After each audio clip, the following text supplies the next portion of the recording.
хүн болгоо ингээл гоё сайн сайхан амьдрахыг л хүсдэг шүү дээ. Гоё ингээд өөрийн гэсэн гоё амьдрах байртай, тэгээд гоё өөрийн гэсэн гоё карьертай, тэгээд өөрийн гэсэн гоё санхүүгийн эрхчлөөнд хүрсэн тэ. Тэгээд бас гоё эрүүл чирэг биетэй тэгээд ерөөсөө гоё гоо зүйтэй тэ.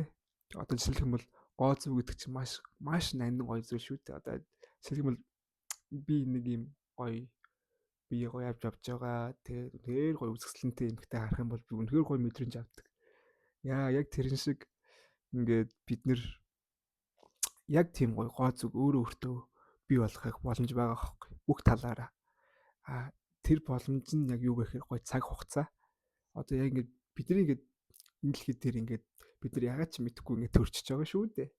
Өөрсдөө зөвшөөрөл авч хүсэлт явуулахгүйгээр зүгээр л ингээд төрчихөж байгаа шүү дээ. За тэгээд хамгийн хачирхалтай юм нь бидний төрөнгүүд ингээд цаг хугацаа яг явж эхэлж байгаа. За тэгээд хамгийн гоё үн цэнтэй биднэрт ирж байгаа бэлэг бол цаг хугацаа байгаа хөөхгүй. За тэгээд яг миний яг итгэж үнсэж явдаг зүйл миний баялаг бол цаг хугацаа гэж боддог.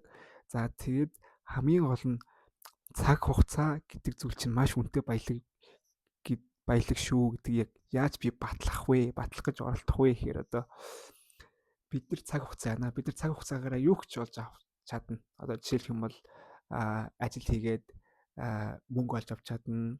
За аль эсвэл гоё фитнес хийгээд гоё спорт хийгээд гоё биетэй байж болно тий. Аль эсвэл ингээд сургууль сураад мэдлэг боловсрол олж авч болно. Аль эсвэл ингээд тэр хугацаанд аялж бас болж болно. Гадагшаа, дотгошоо тий. Тийм ер нь бол тэр цаг хугацаа байгаа л бол биднэрт амьдрал байгаа.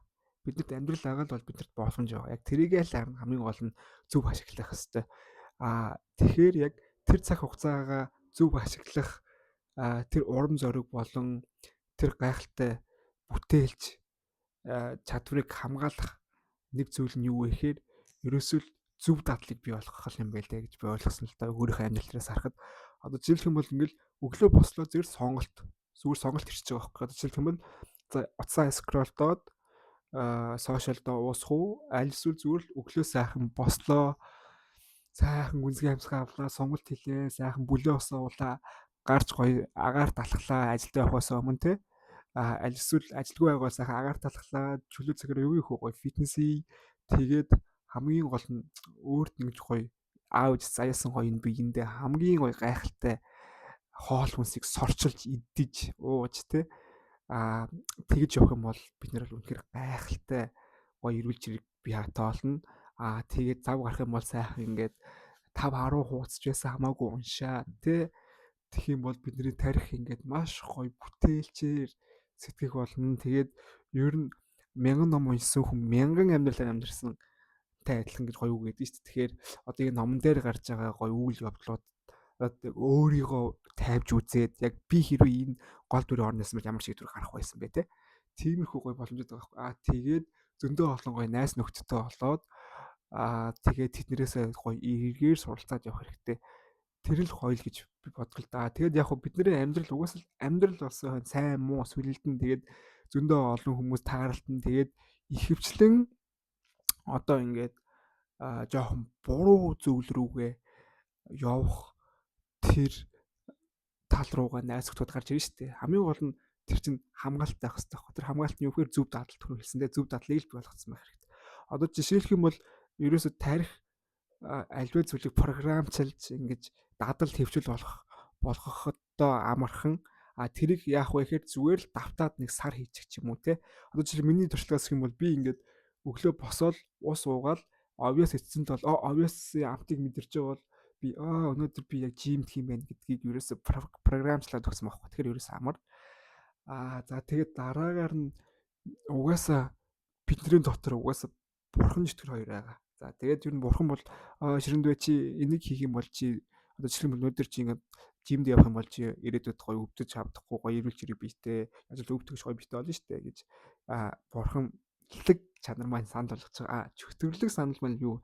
Чи амарчлалтай одоо чи ерөөхдөө ерөөсөө шалтгуудыг зөндөө гаргаж байна. Чи сүүлийн их ачаалттай ажиллаад байгаа зүгээр л амар тий.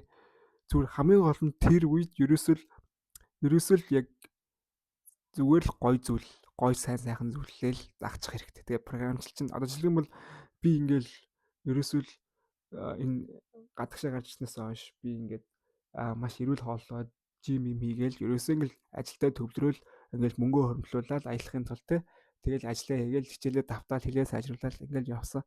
Тэгээд би сая аяллаар явж ирсэн чинь би аялж байгаа шүү дээ. За окей enjoy гоё гоё ая те. За тэгээд би ингээд нэг бургер, пицца аваад сууж түргөө бол аваад ингээд ширэн дээр тавиад сууж байгаа байхгүй. Тэгэл яг гоё хазгаал байжсэн чинь л нэг хүн нэг ингээд хөлнөөс хараад исэн шүү. Хараад исэн мэдрэмж төрөд байгаа байхгүй. Хараад байгаа юм шиг мэдрэмж төрөд байгаа байхгүй. Жишээлбэл чи одоо ингээд 2 жил гарантай ингээд ингэж өөрийгөө айхтар дайчилчаад тэгээд чи наатаа хийх гээд байгаа юм уу те. Энийг би яг яаж анзаарсан бэ гэхээр окей. Би нэг юмда хэд орцсон байна. Энд ч яг тэнцвэр хэрэгтэй юм гэдэг би олж харсан байхгүй. Жишээлх юм бол ерөөсөө л гоё өөрийгөө дайшлах тэр цаг хугацаанд бүр гоё дэглэмтэйгээ бүх гоё сахилга баттайгаа тий ингээд гоё явчаад гоё зугааж аялж явж явах үедээ бас гоё тэнцвэрээ олоод тэгээд явчих нь бас зүгээр юм би ойлгосон. За биний өгөх гэж байгаа санаа бол энэ байна. Тэгэл гоё санаа байвал ингээд шүүрээд аваарай. Тэгээд миний бичлэг үздэг хүмүүстээ баярлалаа. За тэгээд дараа уулзъя. Түр баяртай.